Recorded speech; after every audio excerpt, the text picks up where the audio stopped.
Got it? Okay, for today, we're talking about flying in cold weather. Statistically, February is one of the coldest months here in Denton. However, as we saw today, 90 degrees. So, flying in cold weather on a 90-degree day. We meet the fourth Monday at 7 p.m. here in room 104 at CATC. And we generally have a pretty good time. And if I can figure this out, there we go. I wanted to welcome visitors and new members. And you say, you want to introduce yourselves? Sure. My name is Ralph Brunks. I've worked at Sikorsky Aircraft, electrical engineering and stuff like that, so for a number of years. We're from Stratford, Connecticut. We now are residents here. We are not Connecticut people.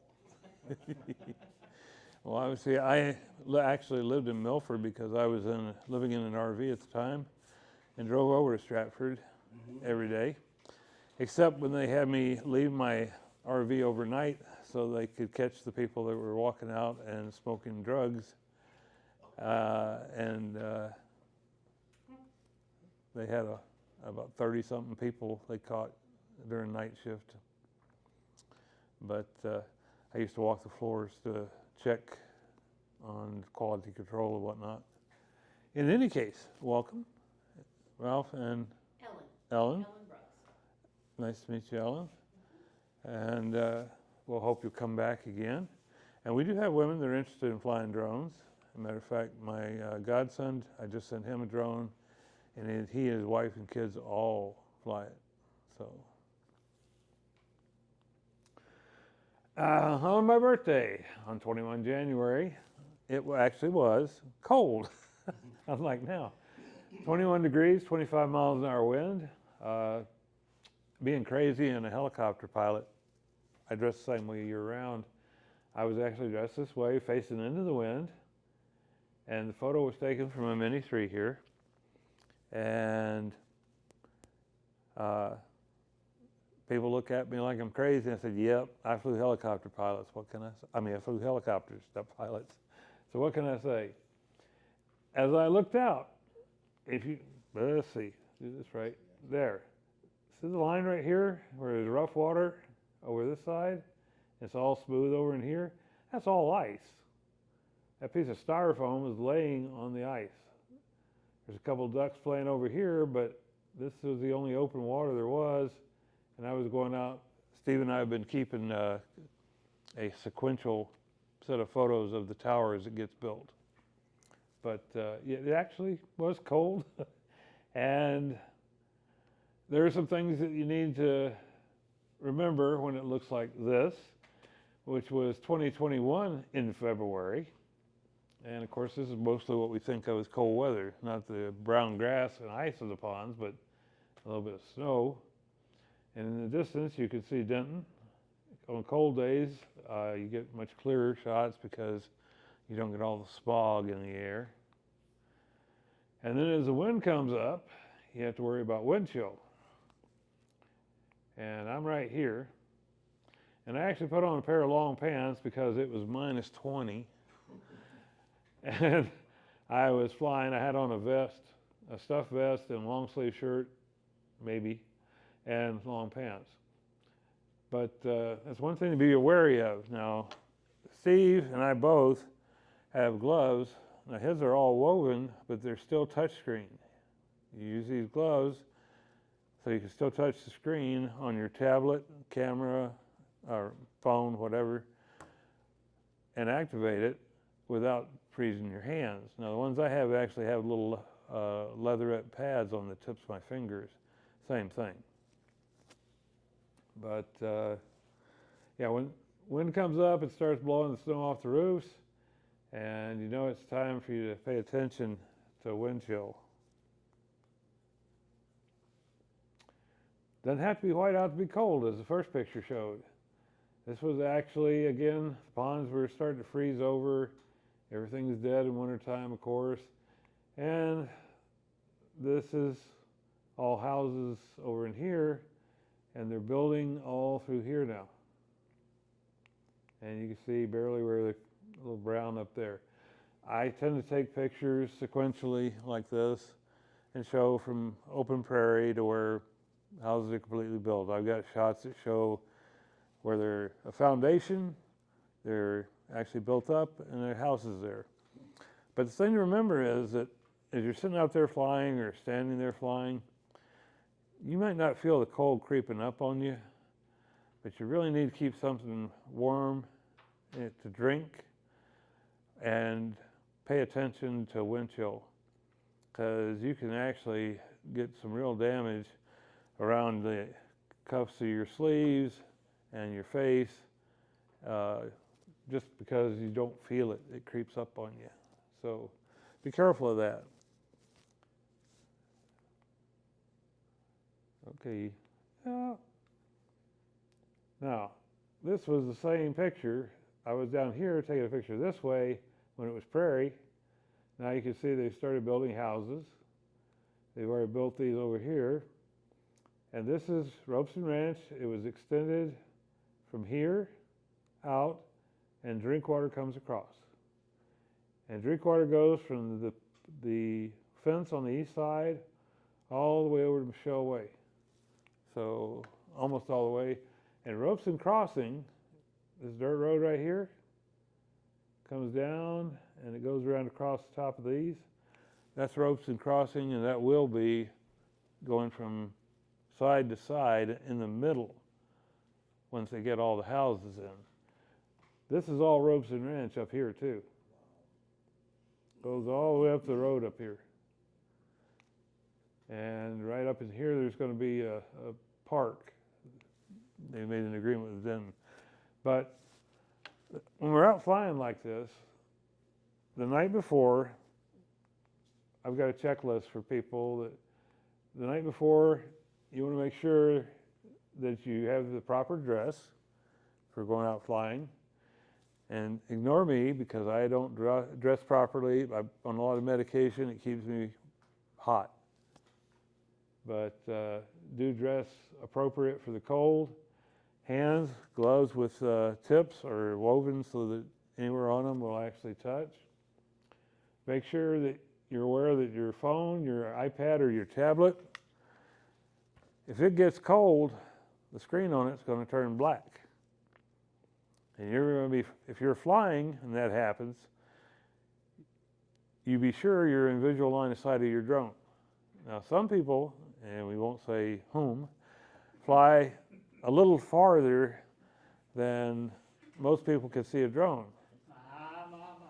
But then again, we also put multiple sets of LED lights on. There's 12 there on the bottom. I can see the drone from here over to the water tower on the other side of the highway at dusk or early morning, especially with this on, because this is on the bottom of the drone. Now on the top of the drone, to meet FAA requirements, I have another strobe that the aircraft can see. And if you want to get fancy, you can buy ones that are multiple colors, or you can get even fancier and you get a 2-pack that has a remote control, and you can change the strobe in the air with the remote control. Looks like a car remote. Another thing to be aware of is you want your batteries fully charged. You also want to put your batteries inside your coat. Put them in your coat pocket is not good enough because they don't generate heat in your coat pocket. And if they get cold, you're looking at anywhere from 20 to 40% reduction minimum of flight time on a cold battery. The one way to help alleviate that is when you let the drone take off. Most of us hit the automatic takeoff. It comes up to about eye level. Leave it there for 30 to 60 seconds. As you do, it'll build up heat in the battery as it's holding the hover. It'll warm up your circuit boards, and it'll also warm up the motors. Then go fly, because that cold air is going to cool it down. Now, by the same token, don't fly in real hot temperatures because it will warm it up too much. But if you have any kind of weak solder joint or a thin piece in the circuit board inside the drone, and it has multiple circuit boards, and it gets super cold, it will cause it to separate. Now you may lose picture or recording, or you might lose control of the drone if it's on one of the speed controllers. So it's important to remember that when it gets really cold, you really shouldn't fly below freezing. And if it's minus 20 out, you definitely shouldn't go fly. So do as I say and don't do as I do at times, because I do test the destruction as evidenced by the fact that I had 4 Mavic Minis. I've only had this one of the Mavic 3s. I've had 3 Mavic 2s. I've had 2 Air 2Ss so far. Of course, I've also put all of them into a tree or a bush at one time or another. I dropped one into the pond out at the front gate and took 5 months to get it back. And I flew one through a fountain over by the model home, excuse me. Not on purpose. I was here at CATC. The wife was over getting in the bank, and it was cold, and I decided I'd just go ahead and fly it. I took it and started at the far end of the pond and was making a run up the pond and forgot about the hill at the T and where the siren is. So all of a sudden my drone disappears. So it was a signal to the drone. So it decided to just fly through the fountain all by itself. But do understand, the cold weather will affect any electronics, okay, the controller, whatever you're using for visual. Some of the controllers have a screen built into them, same thing. Batteries for your drone and the drone itself have components that are susceptible to cold. So be aware of that and know you're going to fly for less time. One of the options back when I was flying radio control was this box.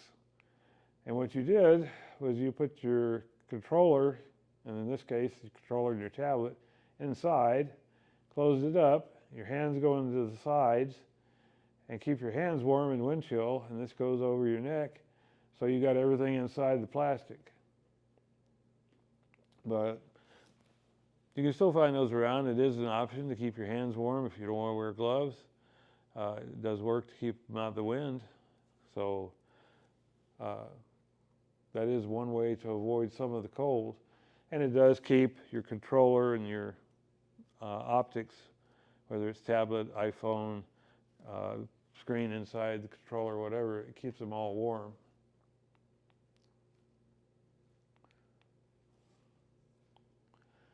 Okay, I like to fly at night. And at Christmas, of course, obviously I fly high. The higher you fly, colder it gets.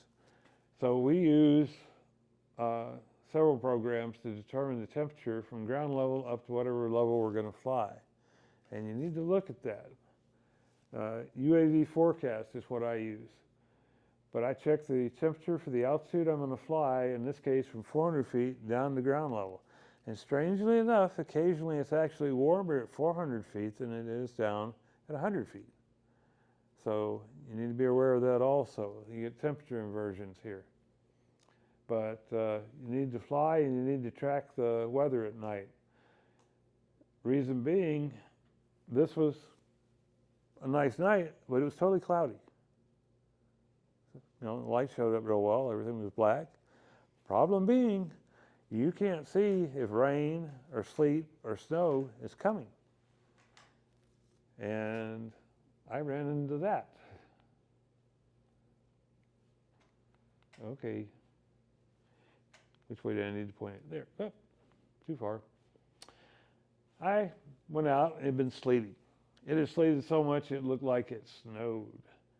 And I threw my mat down and it's nice and dry and I took off.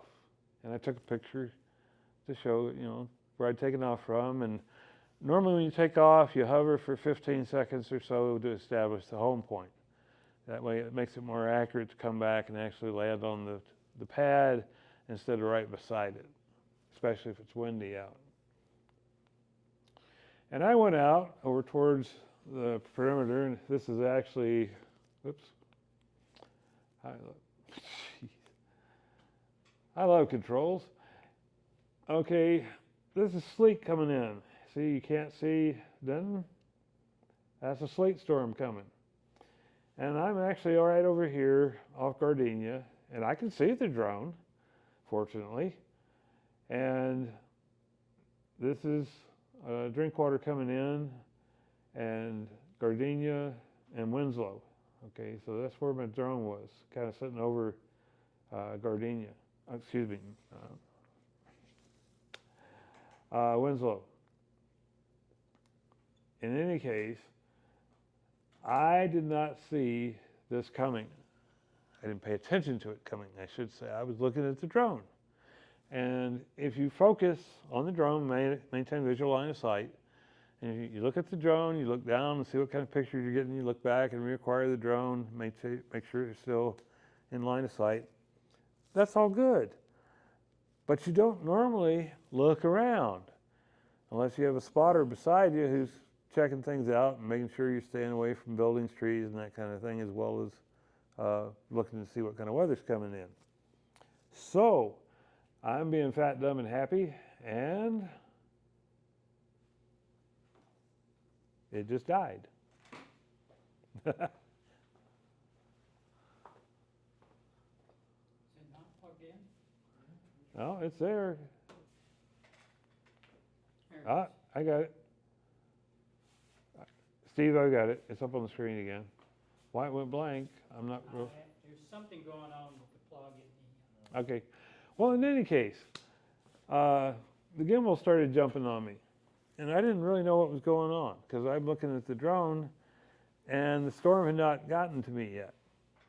But I saw the gimbal starting to jump, and then suddenly it was sleeting on me. And I stepped back into the house. So I'm flying from inside the house. Well, I've got all windows, so that's no big deal. However, it was also sleeting on my drone, and I had to fly back through the sleet. So it iced over the drone. It put ice on the props, it put ice on the drone, it even put ice on the gimbal. The drone didn't like this, and it wouldn't do return to home. And you can see that blue pad is right there, and there are trees right here. And I was in here flying. That's actually an upstairs porch, which you can see straight across the roofs and all. But you can see it was so cold, the street was completely iced over. Those little pockets are air bubbles underneath the ice on the cement. So that's how cold it was. And so I had to manually fly the drone back, looking at it and flying it back, because return to home was not working.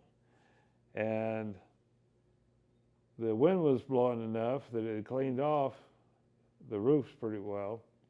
So looking back at it, I should not have been flying. It was too cold, the weather was too nasty, and it did cost me this particular drone, but not quite yet. Okay, just let me put it back in. Yeah, it's not in the slideshow. There, okay, go ahead. It's not in the slideshow, okay? Be my guest.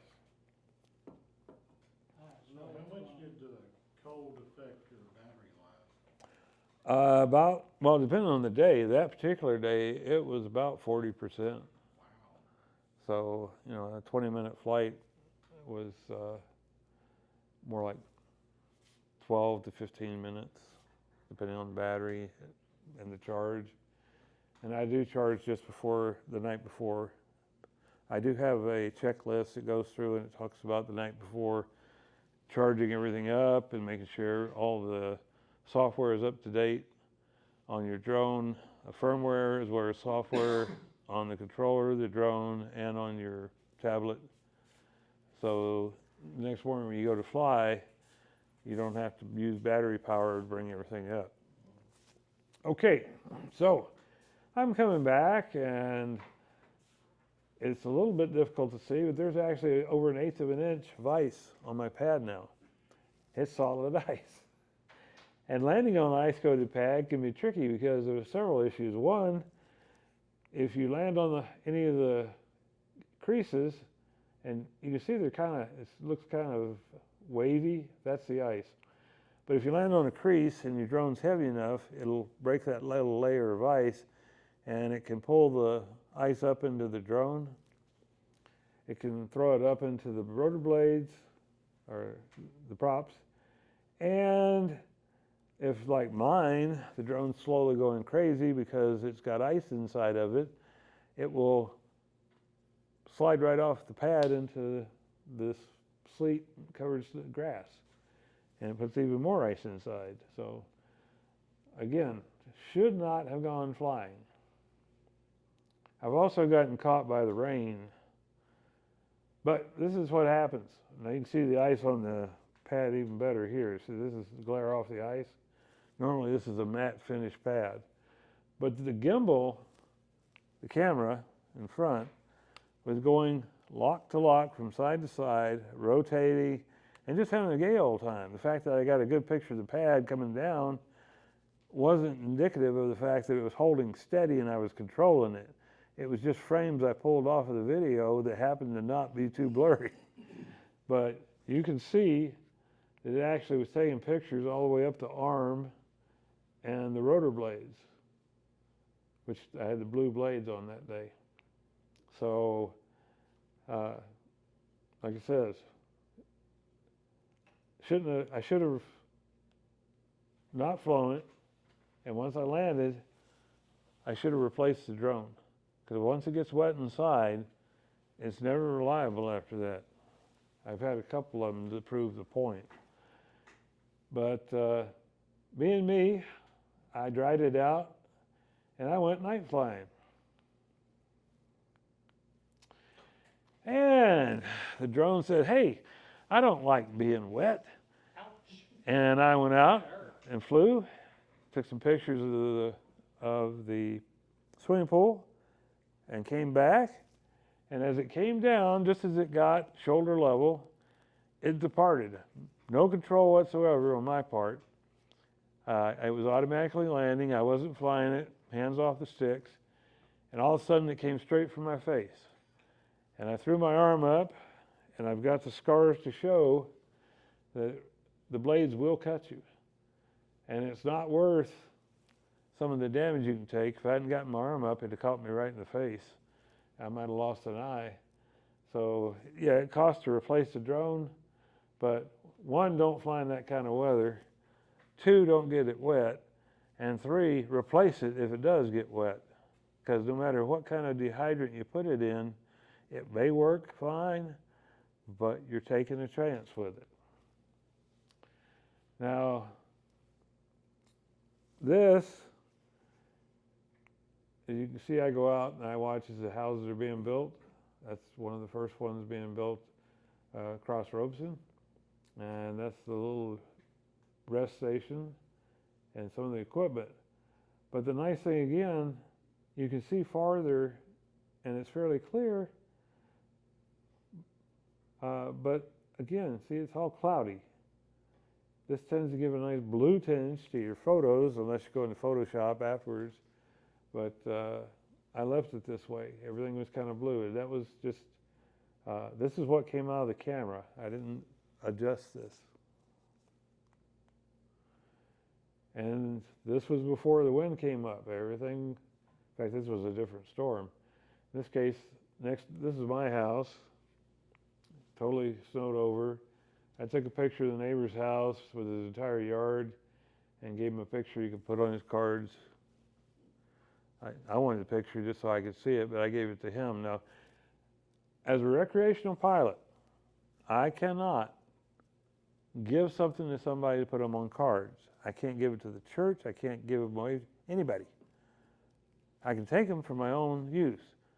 Now, if I decide to share them with somebody so they can see them or have the picture after the fact, if I didn't take off intending to take pictures of their house for them, I just took off and was taking pictures around and happened to catch this and gave it to them. That's all right. The intent of flight was for me to go out and take pictures of the snow. The fact that they might use it later for something else is up to them. So if you're out taking pictures and later you want to share them with somebody, you can do that. But you can't go up and take pictures on purpose So because they come to you and say, Can you take a picture of my house? Right.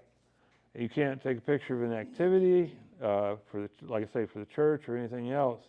They can't come to you and ask if you'll go take pictures as a recreational pilot. Now, as a commercial pilot with a Part 107 license, you can do that. You have to take a test. It's fairly involved, and it costs a bit. But then you can actually take pictures and sell them or do whatever you want with them. Dennis, let me make a comment. Go ahead. You know, out here, there's really no police action by patrol or by the FAA.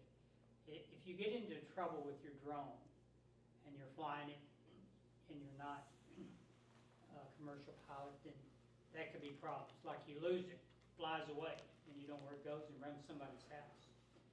The way that the FAA reads on the difference between a commercial pilot, Steve's a commercial pilot, Dennis and I are recreational pilots, okay?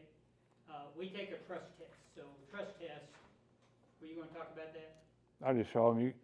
When you take the trust test, you go through and it's a no-fail test. It's got choices A, B, C, D. If you choose A is wrong, you choose B is wrong, C is wrong, D is right, you go to the next question. It's a no-fail test, okay? But when you take it, they give you a printout that gives you a certification that says, yeah, on that day you took the trust test. Print it. Make multiple copies if you want, but print it before you go away. Because once you go away from that site, no matter who the source is, they legally can't keep the information, so it goes away. So if you take the test and don't print it and it goes away, then you don't have the trust card. And Steve, I'm not sure. I think when I tried to go back and take it again, it said I'd already taken it, and it wouldn't let me take it again. I won't let you. So let me just finish this and I'll hand it back to you, Dennis. That's fine.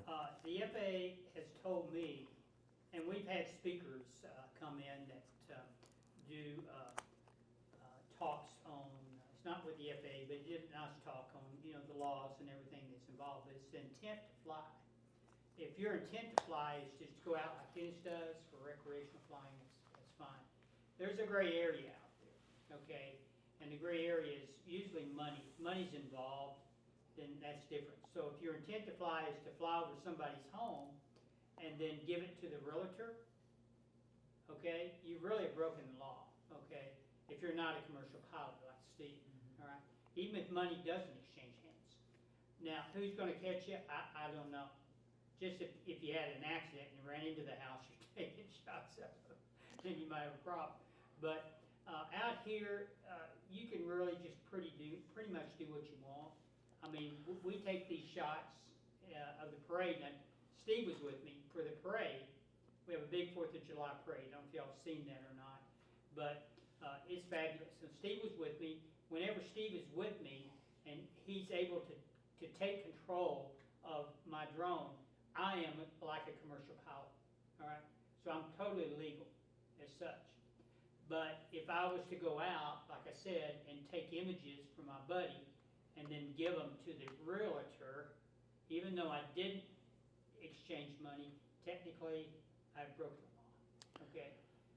But there's nobody out here that I've never heard of anybody, you know, crashing our party. Now, we have had a situation with patrol where they didn't understand what we were doing because they thought we were dive bombing homes and window peeping, you know, which we weren't, okay? We had that situation. So we have educated the head of security here, patrol, educated him and his patrol person that, you know, they don't own the airspace. And so, as such, they can't control anything we do. The FAA does. So if they have a question, they call in the FAA. So that's where that's that fine line. If somebody was to, say you were, you know, agitating some neighbor because they're just mean, all right?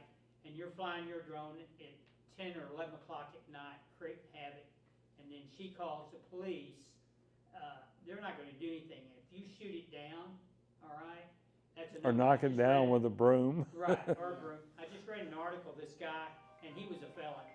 and he had a gun, and he shouldn't have had a gun since he was a convicted felon.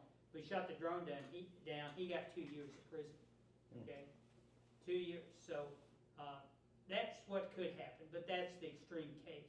Out here, we're pretty good, and there's only a part of the area, I don't know if Dennis is gonna show you again, but there's part of this eastern area of Robeson that you need, to get a waiver, all right, to fly, and that's all done electronically. All right, Dennis, go ahead. A couple of things. You said if you took a picture of somebody's house, if you're out flying and you take a picture of somebody's house like this, and they give it to a realtor, you're still okay. If you hand it to the realtor, you're not okay. Well, it's the intent to fly, Dennis, so, Well, yeah, if I'm out flying and I take a picture of a house and I give it to them, well, you know, your I don't friend says, intend yeah, to fly. I don't intend to take a picture for their realtor or for them. right. I'm out there taking pictures just for my sake. You know, I just having a good time flying and taking video or taking individual shots.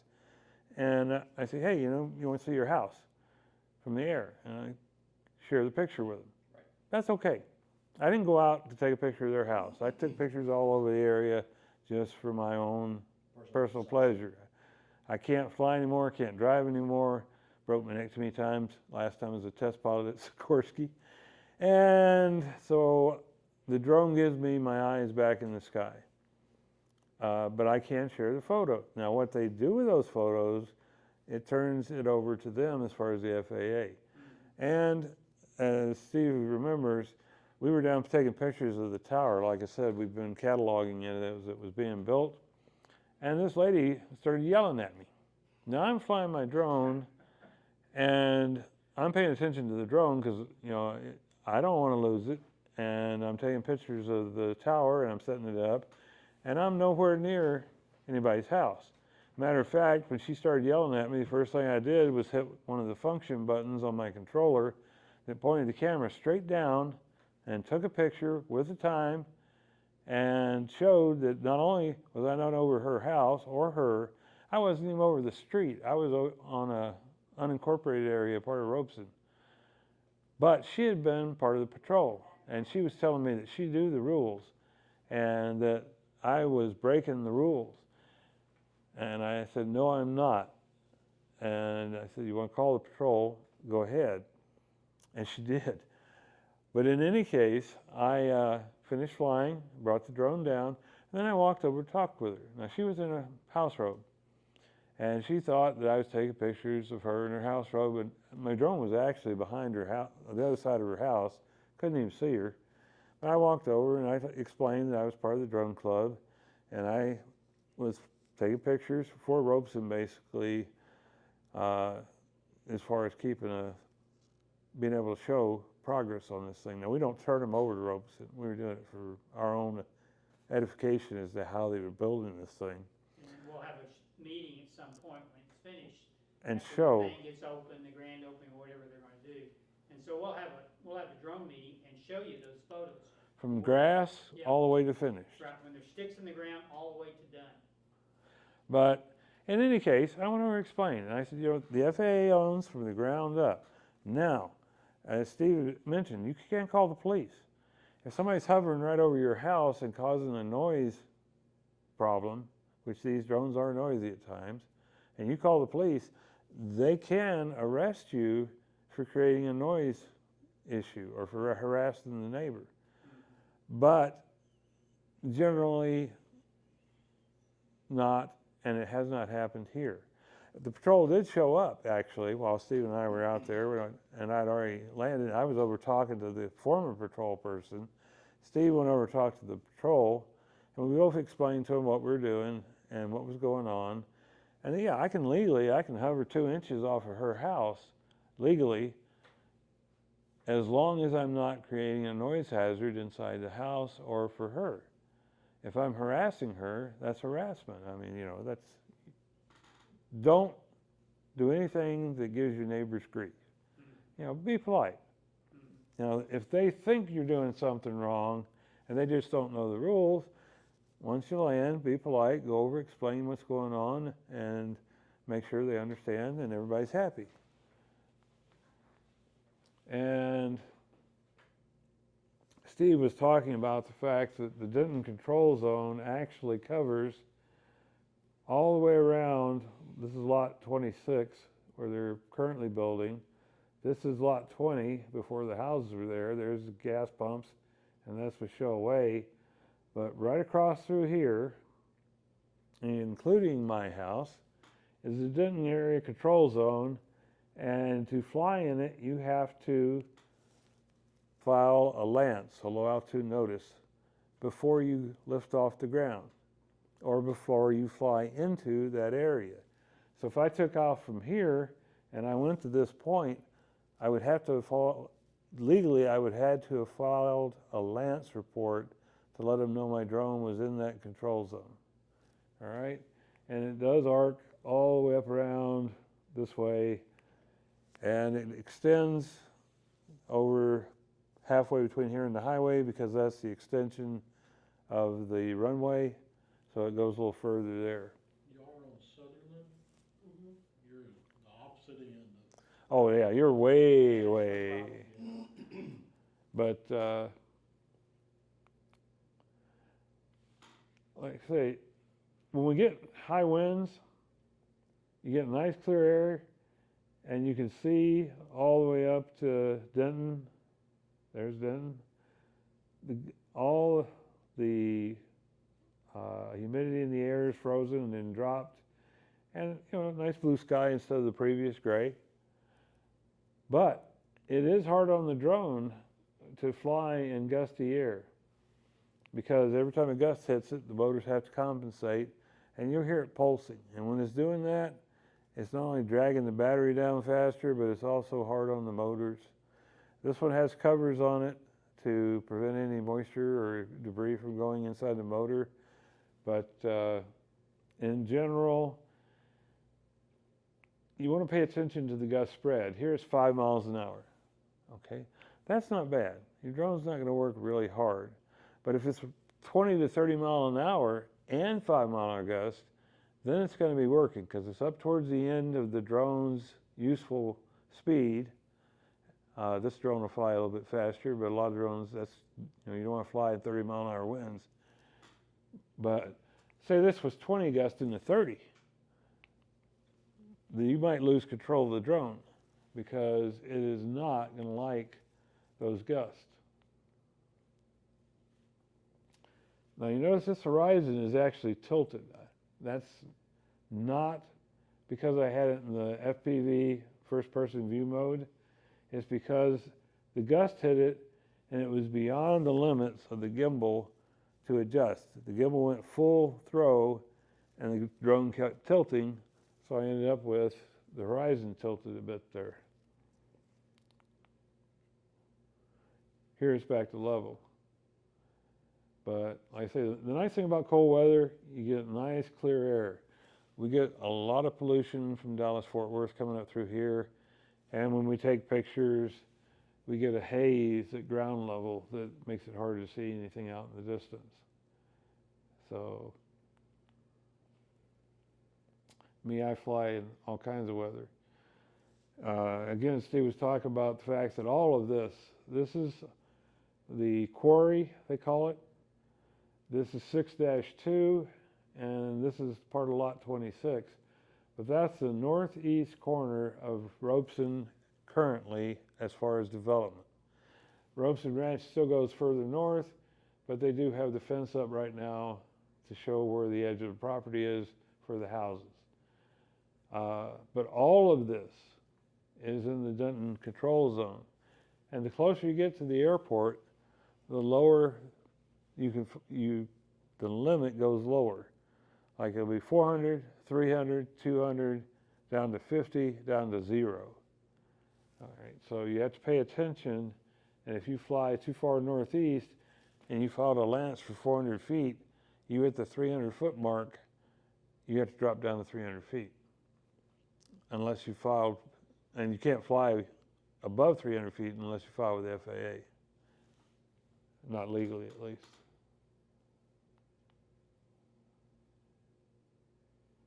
Again, lots of snow, and notice there's no blue tint here. That's because of the lighting, and I finally realized that if I played with the exposure values, I could change the color. As I learned to fly, you can see the construction continues here. Excuse me. But the more you learn about the little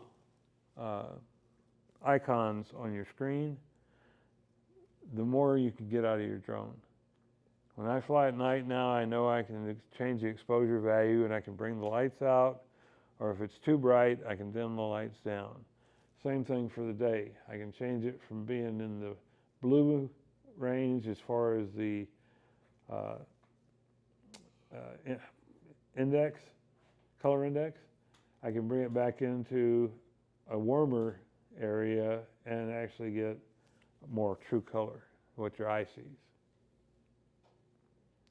But again, when you fly in areas like this, stay warm and pay attention to your drone and don't count on it flying nearly as long.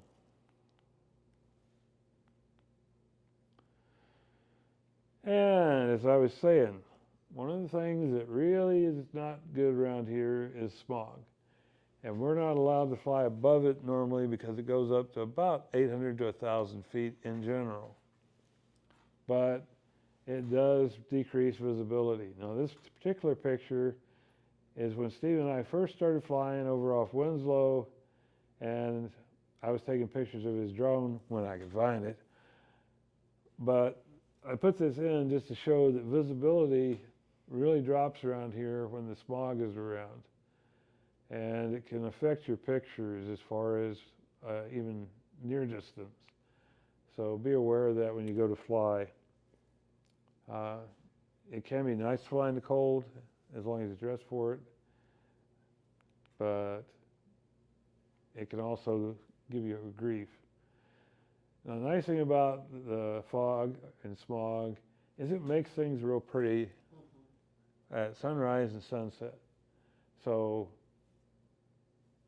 you know, you can get some interesting pictures. This evening, the sky was beautiful out there with the clouds and the, you know, but the winds are so high, it was too high to fly. It was 40 knot gusts at 400 feet. So this, again, see the smog layer? When the sun gets down into it, it brings out oranges and pinks and all kinds of pretty colors, but it does decrease what you can see and how far you can see. Blue sky, but smog. Now tonight we had lots of clouds and the smog combining to make a beautiful sky, but the winds were too high. So, you know, it's a balance. But, and again, you can change how much color, how much the sun affects, and how much you can see down here. One, by how much you look at the sky, because the camera will automatically adjust your exposure value. If you look up at the sky, the ground turns dark. If you look down at the ground, the sky turns a little lighter and you can see the houses. But there's also an exposure value on the control that you can move back and forth, and you can turn it so you can see these houses, and the sun pretty much becomes about this big, and you don't really see the sky up here, but you can still see the houses. You can turn it around, darken your colors. This all turns black. Even, you know, you can hardly see it now, but you can see here, you can see this house. This would turn black, and you'd bring out the color. Okay, so flying in the cold, yeah, you can get some beautiful pictures, especially when snow on the ground reflecting, and when it's cold enough. In this case, it wasn't cold enough to drop all the moisture out of the air, but the nice thing was, moisture could be a good thing if you're trying to get some filtration in the air. Bad thing, don't see so far. Good thing, get more colors. Now next month, Mike Monefusco, Yes. is that pronounced correctly? He's a Robeson Ranch resident. we take pictures of him at the 4th of July parade every year because he flies over. There were 2 of them this year, same model aircraft. It's actually a gyrocopter. Gyrocopters fly by having a free-flying rotor on top and a pusher prop or a puller prop, usually pusher. But in any case, this is where the power comes from. The air moving causes this to spin and gives you lift. And you can, if this quits and you're at the correct altitude and attitude, you can come down and land just like a helicopter does without power. Otherwise, it gets interesting. But he's going to give a talk March 25th, the 4th Monday of March here. He's going to give us a history of gyrocopters, how they fly, how he built his own gyrocopter in 2019. And we think it'll be an interesting program. It's not about drones, but we thought we'd depart a little bit and bring something in that's also an aerial vehicle. It's almost like he stores it over at Mr. Clark's place, but he stores it off-site, obviously, and he has a runway to take off from. Mr. Clark owns an airfield just west of here. It's where I got my cart. I sold him my cart that had more horsepower because he was using his cart to move small planes in and out of hangars, and he had a tow hitch on front and back. So I swapped in my cart for his, and then I put an enclosure on it and some other goodies, and I'm still driving it today.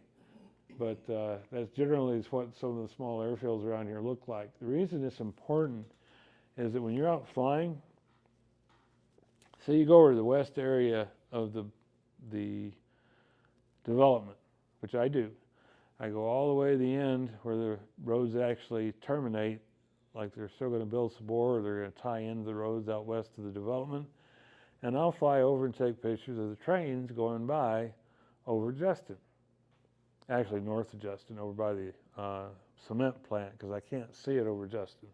But I can see it over the cement plant, especially early in the morning. As I said, those 12 to 14 LEDs, as long as I keep the drone up high enough, I can still see it, and then I can actually tell the orientation of it, because the strobe on top is on the front, and then I have the lights on the bottom, and I can see both at that distance. But, so it's legally visual line of sight. I can tell the orientation, and I can take pictures. But when I go out there, I'm flying over a number of these small fields. And it was it Hicks or something like that, over on the west side of the property? For some reason, when they put all the airports in around the world, DJI put in airports, and they put electronic fencing around them, which means when your drone comes up to that airport, it won't fly over it. Well, DJI has the electronic fence in there based on the GPS, and it will stop. Well, we had one. People were over on the west side of the property, on the west side of Michelle. They couldn't lift off in their yard. And they said, what's going on? We're outside the control zone. Well, they found out, and they was telling them they had to file with DJI each time before they took off. We finally got that erased off the software, and it's not there anymore. But there are a lot of these small fields, and people do use them. And like Mr. Clark, he had 14, 15 pilots that hangared there. So when I fly out and I start flying back, it's later in the morning. Normally I fly out, it's basically still dark. And there's noise taking off and landing from these small unlit airports. But by the time I start coming back, the sun's coming up. And these guys are starting to take off. And you do not want to have an aircraft take off short distance away from you and start climbing right at you, because you're responsible for avoiding the aircraft. They're not responsible for avoiding you. Even if you got your strobes going, even if they can see the thing, it's still your responsibility to move out of the way. Okay? A hot air balloon. You don't go near a hot air balloon with a drone, because you're responsible to stay clear. Normally the hot air balloon would be the one, well, it still is, the least maneuverable, so everybody avoids hot air balloons, or supposed to. Gyrocopter, again, you're responsible to stay out of his way. If he's flying at 300 feet for whatever reason, you're still responsible for staying out of his way. He may not be flying legally, but if he hits your drone, it's still your fault. You know, he's flying illegally, but you're still responsible for avoiding it. And we have people that do fly low over here. We had one gentleman that his parents lived here, and he had his own little stunt plane, and he would come across at 200 to 300 feet. Totally illegal, but he was showing his plane to his parents, and he'd flip it on its side or upside down. And, you know, if you're flying your drone, again, you're responsible for avoiding it, okay? And that doesn't have anything to do with cold, but we talk about drone issues as we did. And I had two little cards that I keep in my wallet. One is the trust test, which you're supposed to keep on you. The other is my registration, because I do have a Air2S. It's over the half-pound limit, which is, if you have a 249 or less drone, grams, or half-pound, you do not have to register it. However, if you go along and you put a set of skids on it, like that set, and you put a strobe on it, which I've got Velcro on the top, and you put motor covers on it, which see these red discs, that's actually covers I put on to protect it from grit and whatnot in the air. It doesn't weigh 249 grams anymore. It weighs about 264. So legally, it has to be registered. Well, it just so happens I have to register my Air2S anyway, so I got free labels from Pilot Institute. It has my name, my phone number, my registration number. Important part, name, phone number. If the wind suddenly catches this and it blows it away, the batteries quit, it quits, whatever, I lose control, it flies away, somebody finds it.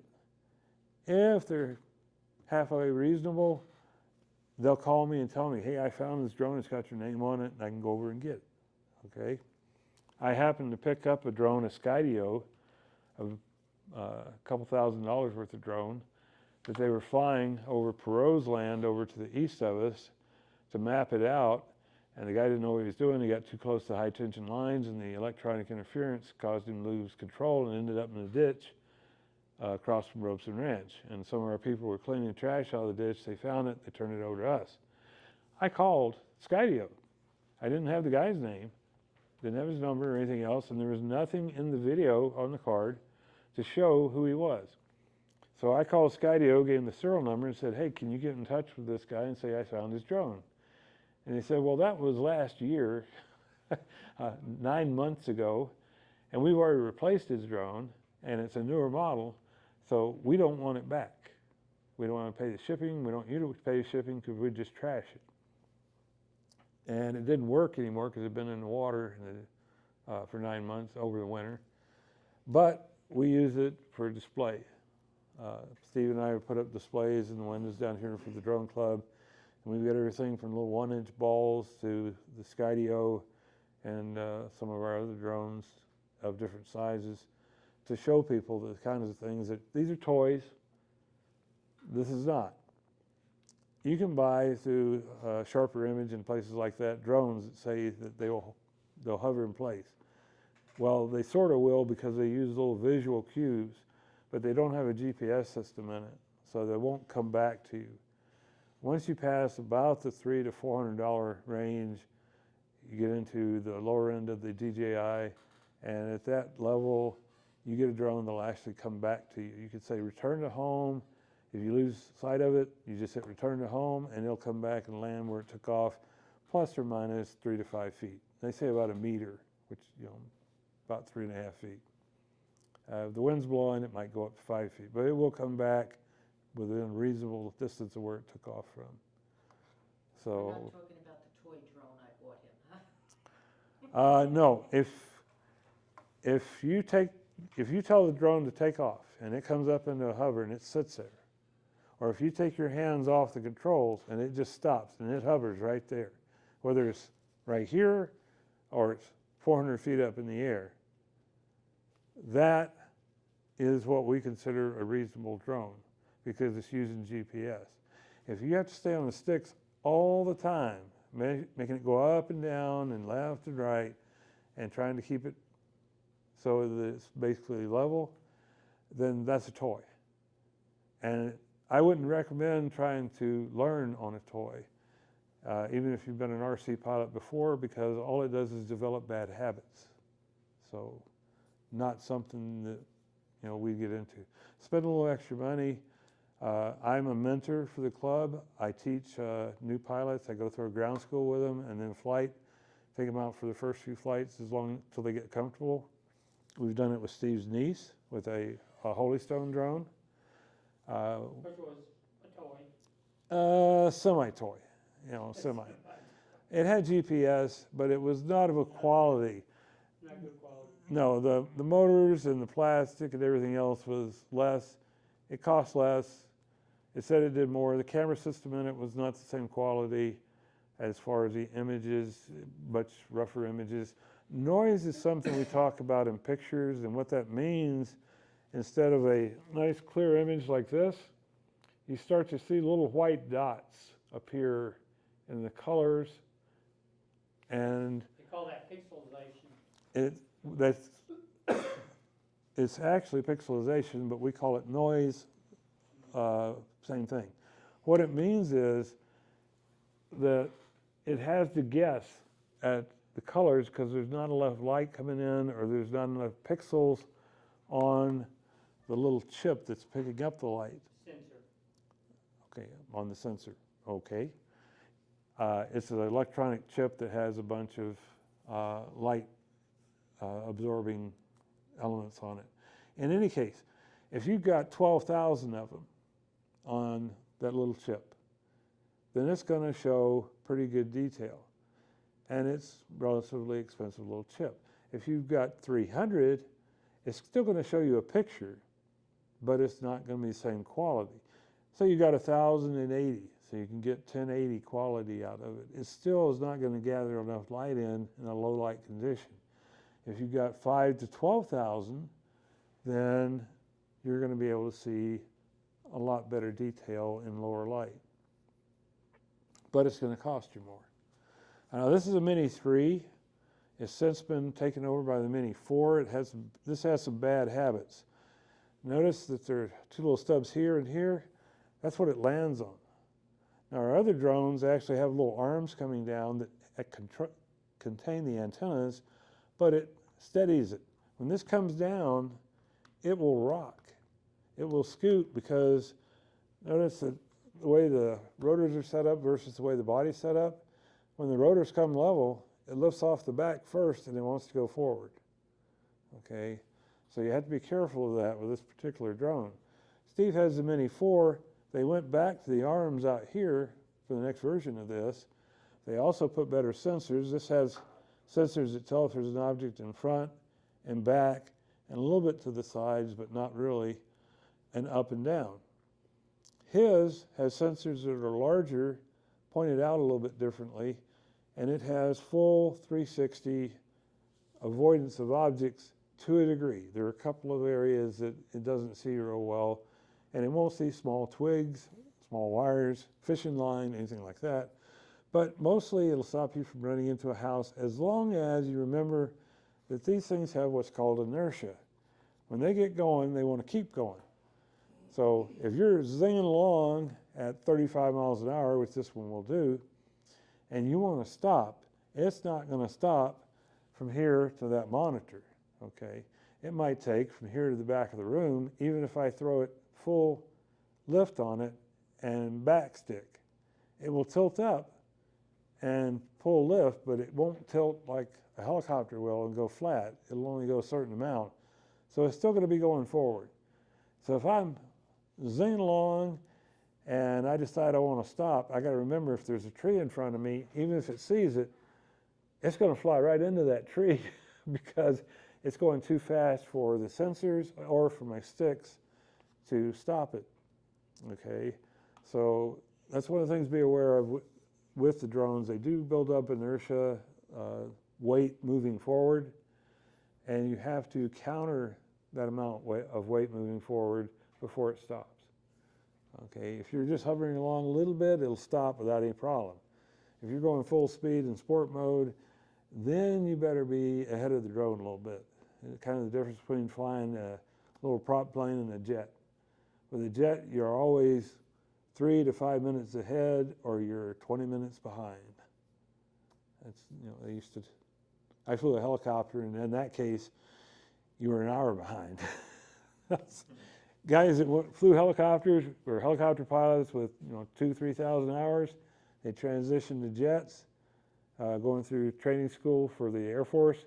They have all kinds of problems trying to catch up with the airplane, trying to get out ahead of it, because they were used to having all kinds of time to move the controls and stop, and you can fly an approach at 15 miles an hour, and now they're flying approaches at 150 miles an hour. So, but the thing is to remember that it's not going to stop instantly. It'll try, but it won't. So what questions do we have? Because we're a little over 8 o'clock. We try to get. Oh, I apologize. Yeah. Yeah. Any questions? How many have a drone in here? Hey. Sorta. So Trying to start with something. they're good devices to take if you travel. Most people, a lot of people out here travel, and the minis are good because they really do fold up and put into a case, and away you go. And so at that point, wherever you're traveling to, both in the U.S. or even Steve, have you taken over I took it to Ireland. to Ireland? Okay. You have to understand the rules they have over there as well, all right? But it's a fun device to use for photography. That's what I'm into, is the photography aspect.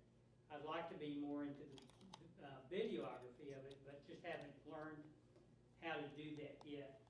But that's what I use it for, and it is my camera of choice. If I can fly that drone, I'll fly it to get images that I want to use personally. So it's a fun thing to have. We don't consider them toys. We consider them an extension of our passion, which is to take images, or Dennis, to be out flying them and just enjoying, getting outside and doing things with them. You just So- get to see things you'd never see. Yeah. Right. You know. And Completely different perspective. Yes. right, the events that they have out here, like the parade, is a good one to use it for. So there are special events you can. I've even flown it in the clubhouse at Christmas time. There was nobody in there except for the people practicing on their performance. So I was in limits. I mean, inside you don't have any GPS, but I wasn't flying over any people. So there are things you can do with it and get practical application with it.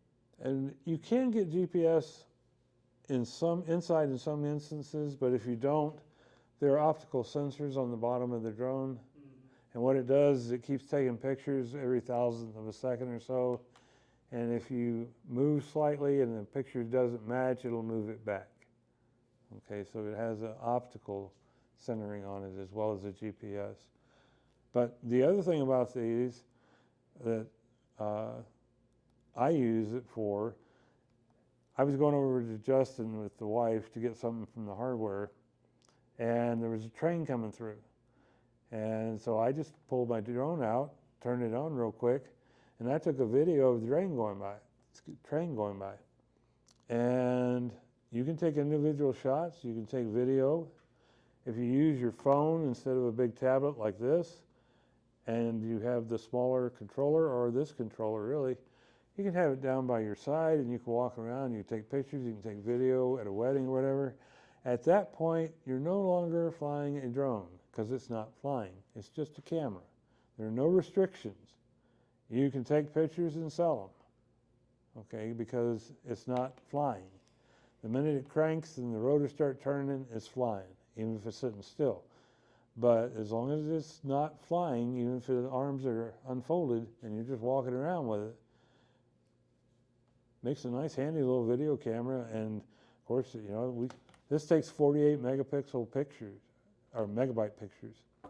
So you can get incredible detail. I mean, you can blow up a poster almost this size and not lose a lot of resolution. So. Okay, any other questions?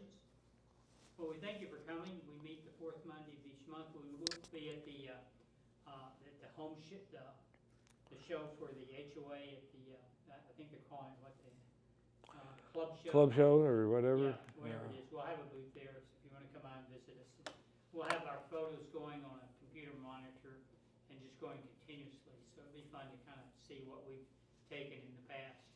But anyway, we want to give Dennis a big hand for going through and presenting tonight. Thank you.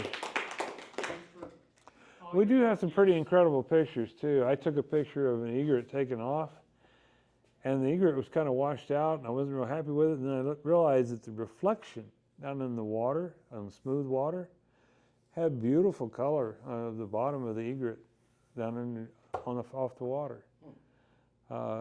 We have a bunch of things that Steve's taken, some of which he's enhanced with his, after flying, he puts them in software, enhances the color, changes the sky or the background a bit. And we take what are called 5 or 3 or 7 AEB, automatic exposure bracketing, I believe it stands for, Yeah. where it takes dark to light. You stack those pictures and pick out the parts you like of each exposure value and make a better picture. You can take the dark and get the sky, take the light and get the houses in that one picture. Excuse me? Composite picture. Yes. Yeah, it's composite. And it might, like I say, they start at 3 and they go up to 7, I believe. Right. It's good for landscape photos. It's not good for the parade. We learned that. I learned that. Movement. Thanks for coming. All Yeah. right. Thank you. Yeah, when it's taking 3 to 7 pictures in a row, if the thing is moving